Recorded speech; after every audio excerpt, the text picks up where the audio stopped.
Disant Jean-Louis Billon, le 20 septembre dernier, sur l'un de nos plateaux, vous semblez décidé, assuré de vos forces, et vous annoncez votre candidature justement à la présidentielle.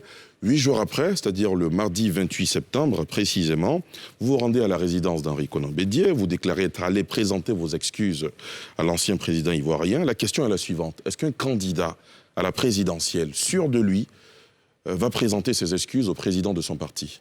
Ça dépend pourquoi j'ai présenté mes excuses.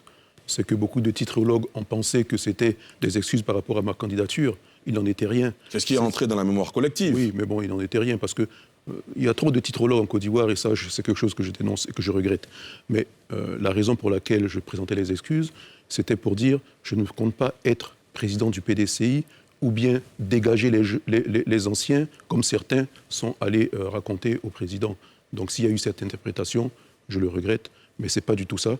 Moi, je mise sur l'avenir, j'investis sur l'avenir et je parle d'avenir en 2025. Peut-être aussi que certains observateurs ont l'impression que vous êtes coutumier du fait. En 2020, vous présentez votre candidature à l'investiture du PDCI à l'élection présidentielle.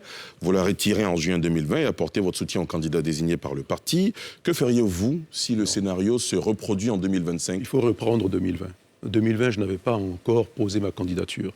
J'avais simplement dit, je compte poser ma candidature. Vous en aviez l'intention. Mais j'attends de connaître la position du président Henri Konan Bédié, qui a donné sa position tard, et c'est comme ça que j'ai dit, à ce moment-là, je m'incline. Mais sinon, j'aurais présenté ma candidature. Est-ce qu'après ce plateau, ou d'autres plateaux que vous ferez, parce qu'en ce moment, vous faites le tour des plateaux télé, autant le dire, est-ce qu'après ces plateaux télé, ou ces sorties médiatiques, vous n'irez pas encore une fois vous excuser chez Henri Konan Bédié ? Je suis candidat à l'élection présidentielle de 2025. Point trait.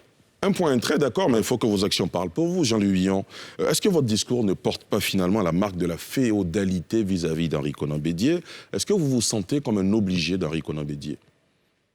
Pour certaines choses, oui, nous sommes obligés de notre président du parti. Mais en ce qui concerne l'avenir de la Côte d'Ivoire, je dis j'investis sur l'avenir et je suis candidat pour l'avenir. Avec son soutien, avec sa bénédiction. Et lui-même encourage les ambitions. Il attend, il souhaite qu'il y ait d'autres candidatures et le parti va déterminer son choix pour 2025. Donc si Henri Konan Bédié est candidat pour 2025, vous vous retirerez ? Ce n'est pas ce que j'ai dit. Et je ne pense pas et je ne souhaite pas qu'il soit candidat. Mais s'il advient qu'il est candidat... Tout comme je ne souhaite pas que Alassane Ouattara soit candidat, tout comme je ne souhaite pas que Laurent Gbagbo soit candidat. Je pense clairement que 2025, on tourne la page, on ouvre un nouveau chapitre pour la Côte d'Ivoire.